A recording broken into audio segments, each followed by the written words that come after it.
This is a good one. Cooler Master's HAF II 500 is now the best performer in our benchmark charts for thermals. So it tops the charts for noise-normalized CPU thermals, GPU VRM, not core, although close in core, and for VRM and memory thermals. And it's like a true throwback to a real enthusiast, like old school style case. No RGB, no bullshit. It's just high airflow, and it's got gigantic 220 millimeter front fans and a 180 millimeter rear fan. So we are reviewing this case today. I'm excited about it. I owned a HAF X close to 20 years ago now. That was my second or third computer I had built. Third computer I had built, and we're back with the high airflow series. So this is gonna be fun. It is overall well built, but it does have shortcomings. Like, for example, the tiny pieces of metal on the back that are used to hold in the Velcro cable ties that bend incredibly easily. But other than that, they've done pretty well with the build quality and definitely well with the thermals. This is the new HAF II 500, a successor to the HAF 500 probably, but also possibly the H500P Mesh, the H500M, or the H500P, all of which are a successor to the HAF X. This is a case built around two mighty 220mm LCP fans, which we're testing on the fan machine today and in this review. Fortunately, we had our machine customized as well to support this kind of fan because it is larger than the standard fan testing machines they sell, but we had planned for doing larger fans, so it supports it. The mighty 40s are named for their 40mm thickness, and in addition to two of these, the case also has a comically oversized 180mm exhaust fan, and the case is designed as no frills, just straight up front to back airflow. I think enthusiasts who've been in this space a while can probably appreciate that. Before that, this video is brought to you by Thermaltake and the TR200 WS Micro Chassis, a Micro ATX stout case. It includes an optional 5 1/4 bay for either a screen or 5 1/4 drives. The case has a highly perforated side panel, a color accent front styled like other popular cases, can fit radiators and closed loop liquid coolers in the top up to 360mm claimed support, and a total of 7 120mm fan mounting locations between the top, bottom, and rear of the case. Max CPU tower cooler clearance is claimed at 175mm and GPU clearance at 365mm. The chassis provides a portable, highly compatible box for your builds. Learn more at the link in the description below. Cooler Master's high airflow HAF line is old. Our revisit of the HAF X is now as old as the HAF X itself was at the time we wrote the revisit. We did that revisit in the context of Cooler Master then reviving the brand with the H500P, where the H stands for HAF. It's a case that we didn't like at all in our video titled Illegitimate Air, with a thumbnail that says low airflow and a very disappointed Snowflake the CEO. All right, today we are looking at the Cooler Master H500P. Okay, we're not gonna... The H500P had a sealed off front panel that prevented the 200mm intake fans from doing really much of anything. That review did really well for us back then, but not for Cooler Master. I went to one of their factories a couple years after we ran that review, and the production line manager at that factory expressed to our tour guide that we were the reason she had a bad day when there were 700 pre-orders canceled because of our H500P review. But we saved a lot of people money on a case that was awful. They revised it, they did a great job fixing it with the H500P Mesh, and now they finally brought back the line with the HAF II 500. Our last check-in was the HAF 500 back in 2022, a case that was much more expensive without major benefit. To be fair, many companies have been struggling with this. You may have also occasionally spotted the HAF 700 Berserker. It's down there, just off camera. I'm not gonna pick it up. It's really fucking big. It's also staying on the floor because nobody can afford it. The HAF II 500 is $200 right now, which is $30 more than the HAF 500 was when we said it was too expensive. Times have changed, but more importantly, the HAF II 500 is actually really competitive and is the best in some of our charts. All right, so this case is pretty interesting today. There's a lot from the build quality standpoint. It's fairly sturdy materials. It's a big boxy case. It's wide, but it's not dual chamber wide. It's wide because it has a 180mm fan in the back. The case is all set up as positive pressure. That means that the pressure from air going into the case exceeds the pressure from force of air going out of the case. That's obviously all gonna kind of equalize. That's just how it works.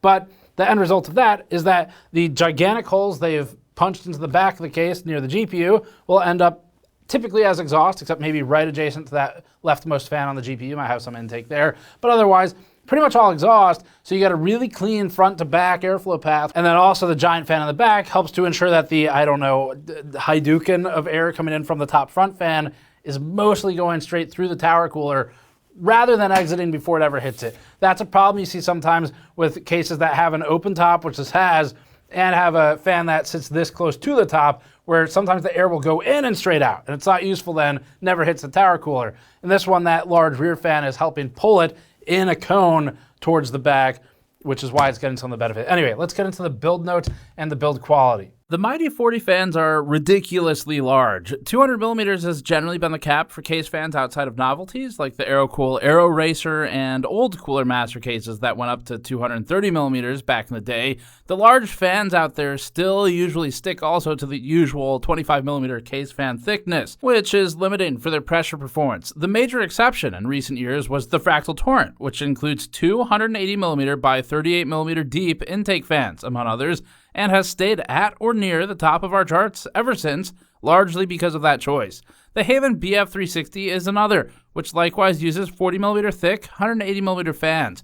Oversized fans can benefit noise levels by moving more air at lower RPM through larger holes. Cooler Master's new fans are liquid crystal polymer, or LCP fans, which use a polymer that resists the stretch, seen with weaker, cheaper materials, and allows Cooler Master to get its blade tip closer to the frame. That allows them to close the tip-to-frame gap, improving performance, and also reduces the long-since resolved risk of the blades fracturing on larger fans. Cooler Master's new fans are dual ball bearing, max speed at 1050 RPM, and have a claimed 203.8 CFM in open air. We see some clear torrent influence of the case, but the HAF II 500 visually fits within the rest of the post-H500P Cooler Master family, so Cooler Master is sticking within its own brand identity. But some things like the front filter and air guides clip together in a similar manner to the Torrent and are magnetically attached to the case in the same way as the Torrent. The rear of the cases also look similar, although Cooler Master's open mesh is in the shape of Cooler Master hexagons, including across the expansion slot covers. Several pieces of the case, including the top and side panels, are held on with non-captive thumb screws that Cooler Master has marked to be used for transportation only. Having the screws is good, but Cooler Master is so obsessed with its tool-free branding everywhere that it intentionally used non-captive screws.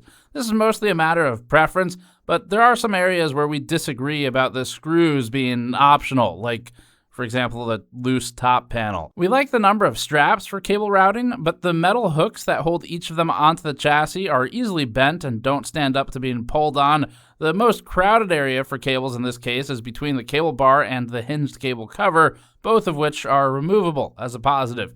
The cable bar leaves room for edge connectors on the motherboard, so on most models it should be possible to push the bar flush against the edge of the motherboard. The bar is held in place by a latch at the top, as well as another optional thumb screw at the bottom, but the bar is free to swing around if the bottom screw isn't installed.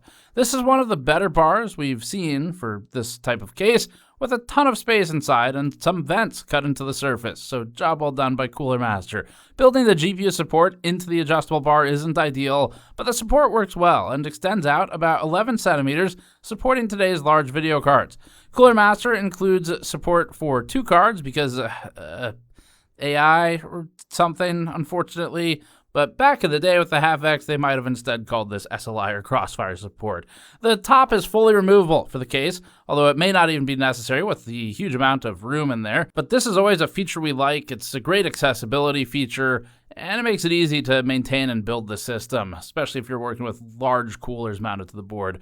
Cooler Master's master rails at the top of the case are adjustable up to 180 millimeters apart, although fan and radiator combos should be limited to multiples of 120 or 140 for motherboard clearance. The master rails can technically also be moved to the front of the case, but that would require removing the 220mm fans and possibly the airflow scoop as well. Radiators should be limited to the top mount, and the HAF II 500 is a case for air cooling first and foremost. You can certainly do liquid cooling in this, but if that were to involve removing these gigantic fans to optimize for smaller radiators, then that wouldn't make any sense. Most of this case's values in those fans, So anything you're doing that would remove them or reduce their efficacy would probably just warrant a different case instead. There are a lot of small attention to detail elements that we appreciate across the case.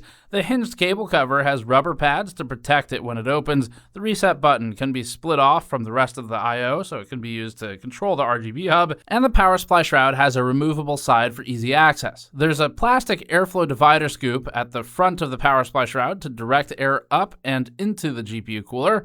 We've done A/B testing on some other cases with similar scoops, and they can genuinely help with GPU thermals. The airflow divider is attached magnetically and can be lifted out to access drives without needing to cram your hands under the shroud from the back of the case. So that's also a nice ease of access feature. There are 3 modular mounting points for the drives, each of which holds either one 3.5-inch drive or two 2.5-inch drives. It's a tight fit under the shroud, even with the normal ATX power supply, and the mount nearest the power supply is the only one that can be double stacked. For our testing, we were only comfortable installing one of the 3. As a compromise, 2 enclosures can be rotated 90 degrees, but this fully eliminates the ability to mount the 3rd. This is a really big case. The oversized fans make it look smaller than it is. So if you're considering buying it, you really should measure your space, because images on websites and videos, the fans just really distort the perspective, and it is larger than it seems. The spec sheet does say accurately that it's 56 centimeters front to back, so this is big enough that it may cause problems on a common 24-inch deep tabletop if it's backed right up against a wall. You'd have more trouble getting the warmed air away from it. The combined fan and ARGB hub built into the case is overkill, but it's not hurting anything to be overkill. There's not much reason to add more than the 3 stock fans, and all 3 are equipped with daisy chain connectors, but the fan hub has 6 total slots, so there's room to expand. There are also 6 ARGB headers, even though it's an advertising point for the case that it has no RGB lighting specifically. The hub contains baked-in lighting patterns that can be optionally controlled by connecting a button to 2 pins. The manual isn't the best we've seen. The illustrations are busy and sometimes go too far in attempting to avoid using words, leading to panels like this, where n isn't equal to infinity. There aren't any motherboard supports beyond standard ATX, but there's room for wider boards to overhang, if that's okay with you. We don't recommend going up to the maximum 310 millimeters that Cooler Master lists, because that would leave a large part of the board unsupported, just like pivoting on a fulcrum at that point. The case doesn't support back connect boards, but choosing what it wants to be rather than trying to be everything is something we always support for cases. We've used it in a lot of comparisons, and it's getting a little old as a case, but the Fractal Torrent is still one of the best cases we've ever tested. Personally, one of my favorites, just period, as a GOAT. And there's no getting around the fact that it's still sold today. It's $205. So that ends up being a lot of our comparison today for thermals. There are some other head-to-heads, but that one is the most direct for price, performance, size, all that stuff. Another competitor is the Haven BF360, so we'll talk about that one.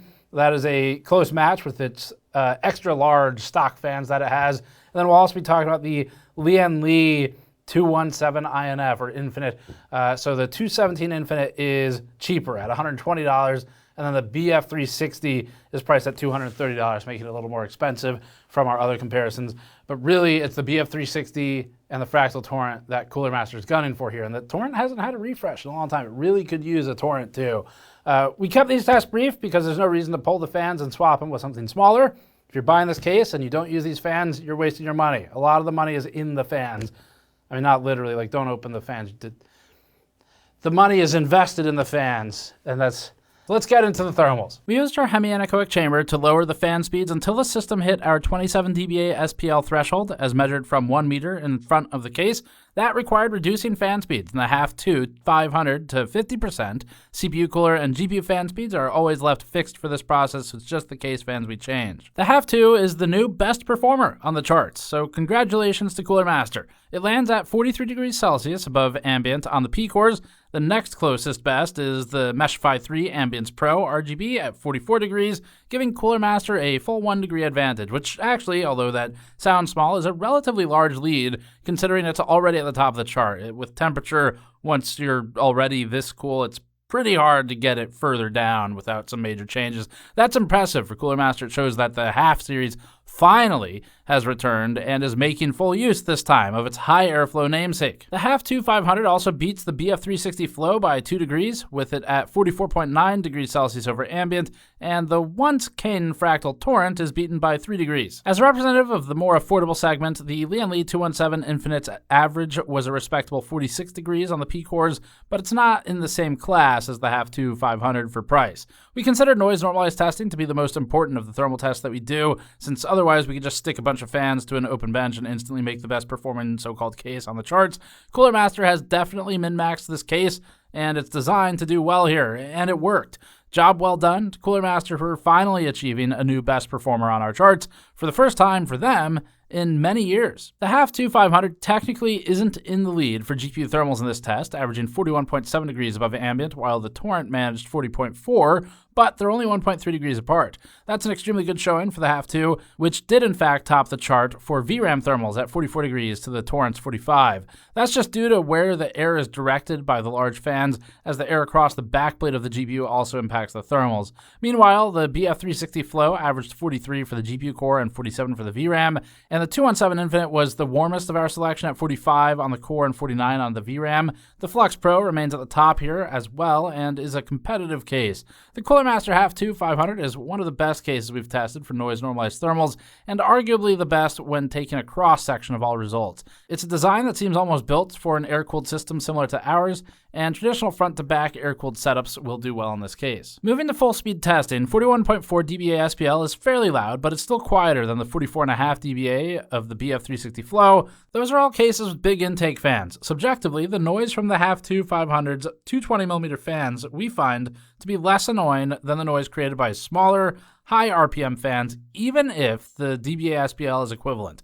Cooler Master's performance is relatively noise efficient, so to speak, which makes sense given its noise-normalized results earlier, and moving air through larger holes tends to be quieter, or at least the frequency response you get shifts more to the left of the spectrum.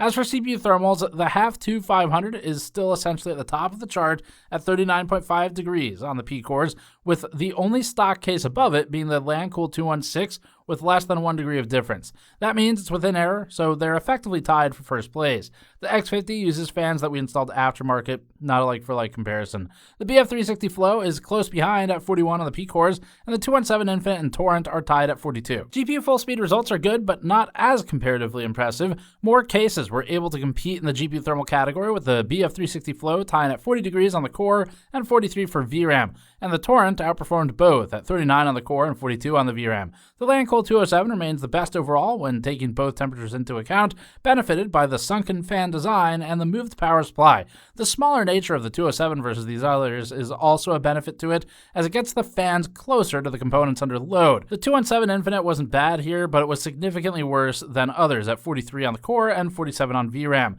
The HAF II 500 combines strong CPU and GPU performance with intake fans that span the full height of the case and an airflow divider that successfully directs the air up and through the GPU. Back to the noise-normalized testing briefly, the HAF II 500 also scored the best average for the motherboard VRVCC sensor that we test at 20 degrees above ambient, slightly cooler than the BF360 Flow's 26 and much better than the Torrent's 29. Again, it's easy to feel the air being pushed out of the top of the HAF II, whereas the Torrent has a closed roof. So the closed roof helps actually forcing air into the CPU, but it can impact VRM thermals negatively. It just depends if there's enough room for the air to move around. The BF360's 18 degree average for SPD hub remains the best so far, that's the memory, but the HAF II isn't far behind at 20 degrees above ambient, beating the Torrent at 21. The fan results are really interesting for this one. The 180mm rear fan is easy to test, and we have a test fixture for that already, but the 220mm Mighty 40 fan was a challenge. We don't have a 220mm fixture, and our 3D printers are busy right now printing steam machine faceplates that we list on our store. So we resorted to the old-fashioned method: a Sharpie, a knife, and cardboard.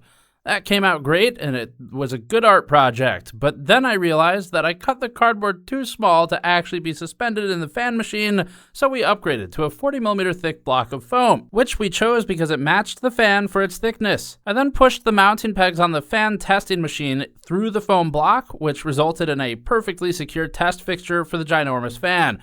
These fan machines need to be tested and certified to certain sizes. Fortunately for us, back when we ordered it, we had the manufacturer configure it to support fans up to about 230 millimeters. We're still learning fan testing, but we have been very slowly expanding our findings. Thus far, we've used it for the Haven BF360 flow review, the Trikes Flow review, the Steam Machine review, and several other case fans, alongside our 3D printed Noctua fan that we created by hand versus an actual Noctua fan. We feel pretty good about the direction of our results, but like to regularly caution that these results are where we have the least methodological certainty as compared to our thermal tests. Here's a chart with full speed and with case noise normalized speed for max flow and open air. This is an imperfect figure as it's not used in open air, but it gives us a comparable metric. The noise normalized result is also from the thermal test we run the cases through, which means it's the speed the fan ran at during total system noise normalization, not a fan-to-fan noise normalization. It's designed to match our case thermal charts. All that stated, the Mighty 40 is impressive here, and it shows why Cooler Master ends up at the top of our case results. At full speed, the fan manages the best max flow performance we've seen yet. It's actually really impressive. That makes sense though, given the gigantic hole that is pushing air through. The 225 CFM result outdoes the Haven BF360's 169 CFM on its 180mm fan, and the CM180's 167 CFM. Fractal's old Torrent 180mm fan is showing its age here a bit as well. The case noise normalization result has the Mighty 40 fan similar to the BF360 fan when running at the RPM that we set for case noise normalized testing. The rear 180mm fan is also near the BF360. These in coordination is why Cooler Master does so well. Here's a chart with the max pressure performance. The larger Mighty 40 220mm fan does well at 3.06mm H2O for pressure at full speed. It's not as high as the pressure from the 180mm fan though, which benefits from its slightly smaller size and hits the highest result we've yet recorded in our small sample size. The BF360's fan also does well at 2.87mm H2O. Pressure is a weakness for the Torrent, although it's still not bad. We've given Cooler Master a lot of shit over the years for its misuse of its own term, which is HAF, or high airflow, because it started putting HAF on things that were actually unbelievably low airflow, like so low that it was actually difficult to believe that it was possible within the realm of physics. But Cooler Master innovated and made some of the worst cases that we had ever tested that claims to be high airflow, and they fixed that. And they get a lot of credit for fixing that. The H500P mesh was a massive turnaround. They fixed all kinds of small stuff. They stopped talking to us when they were doing that, but they did fix it, and we were happy to see it when we reviewed it. And since then, they've been pretty much on the right track for the HAF series at least. So this one is probably the best HAF that we've seen, maybe since the progenitor HAFs that existed. And there's maybe some debate, the HAF X by today's standards, not a good case, but back then, pretty interesting case. I think it's fair to call it good at this point for that era. But this one definitely thermally excellent. Now from looks, it's kind of up to you. We don't normally count a ton on looks. It is definitely a boxier, sort of older or long on the tooth, hardcore PC DIY enthusiast. Like your era is maybe late 2000s into the mid 2010s, kind of that type of look. Now I'm okay with that. If you don't like it, that's something you can think about. But the closest looks competitor, I guess, would maybe be the Torrent, which it seems like is the one they're targeting. So they did well though on the thermals. Now Cooler Master says the target audience for the HAF II 500 is, they say, quote, ultra settings gamers / PC / enthusiasts and custom builders / get ready, AI and rendering professionals, end quote. Why'd you have to ruin it, Cooler Master? Why'd you have to, you had everybody, it's like you have to slide the 2 letters in there. Can we please have one fucking thing for our segment of the audience, for our market, without AI being forced into it? Please, you did everything else so well, and you had to shove the marketing in for AI at the end. The HAF II 500 is the kind of case that would have blown everyone away and up into the market just a few years ago, maybe even just 1 year ago. But we don't know how excited anyone's going to be about spending $200 on a case in a market where, again, the RAM is 6, 7, that was not intentional, 5 to 7 times the price. No, that meme is not allowed here. If you're in the comments, get the fuck out right now. That meme is banned. I should actually go into the permissions for the channel and just ban the numbers 6 and 7. Anyway, it's like 5 to 7 times the price that it was a year ago. Obviously kills the market. The storage is extremely expensive, and it doesn't really make a lot of sense to buy a brand new case at $200 then put old parts in. So there's a narrow band of people who can afford to build high-end computers right now, or low-end computers, or really computers at all, but especially high-end, which is what this is targeted. I mean, I guess the people who could afford high-end before can afford high-end now. Cooler Master knows this. We talked to them about it in our Collapse of the PC Industry documentary, where that is the segment that's still buying stuff. So anyway, the market's not good, and unfortunately that makes it really bittersweet as a review, because I actually love the performance of this case. We all know how rare that is for me to say, right? I like how the thermals look on the charts, and it's a very simple setup. It works great. I think it's pretty versatile in that it would work with a lot of different types of builds. And the fans are pretty damn cool the way they built them. It's the bittersweet part, the bitter part, is that we just know basically no one is building computers right now. Cooler Master itself talked about a sales collapse, and it showed the industry data for cases being down substantially year over year when we did that documentary earlier in the year. Height, the same thing.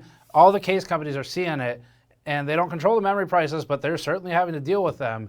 And unfortunately, that's the bitter part, where it's just like, if they had hit the market just a little sooner, I think everybody would know about this case. But the reality is that a lot of you watching this review video right now, there'd be probably 2 to 3 times as many more people watching it if it were a little sooner. And that means for Cooler Master, they're not really going to get the recognition they might have gotten previously. But it doesn't take away the fact that the case does well. Like the Torrent, we want to make it clear that this case puts air cooling first. So the only place a radiator really makes any sense is the top mount. If you're doing anything where you're taking the front fans out, don't buy this case, massive waste of money. It's not a great RGB platform. I think that's by design. I'm okay with that. If that's what you want, that's going to be probably a different product altogether. One thing, our most serious complaint is very specific, which is that the hooks for the Velcro straps on the back of this are garbage. They suck. They're really bad, and they're way too flimsy. But otherwise, the HAF II 500 is an excellent case at a high price for a case, but a not crazy price for a case. We've seen a lot of like $300+ cases in the past several months. So they're at least delivering, where they're at with it. But if you really want performance of this case, but for not $200, then Lee pretty much has a stranglehold on that, including with the 207. You can get top tier performance for less than $100 now from Lee, but it's physically much smaller, of course, and it's a bit different. So anyway, that's the review. I'm glad we had a good performer, one that we liked, come through, and hopefully they get some recognition for the work they've done on it. So that's it for this one. Thanks for watching. Subscribe as always to get more. You can go to store.gamersaccess.net to support us directly. Videos like this right now, case reviews, stuff like that, it's subsidized by the other videos because of just how low the buying interest is in the market. And so if you go to the store or patreon.com/gamersaccess, that helps us out greatly in providing these basically as a service at this point. And if you want to pick up something on the store, I'd recommend taking a look at the soldering mats and the project mats. Thanks for watching. We'll see you all next time.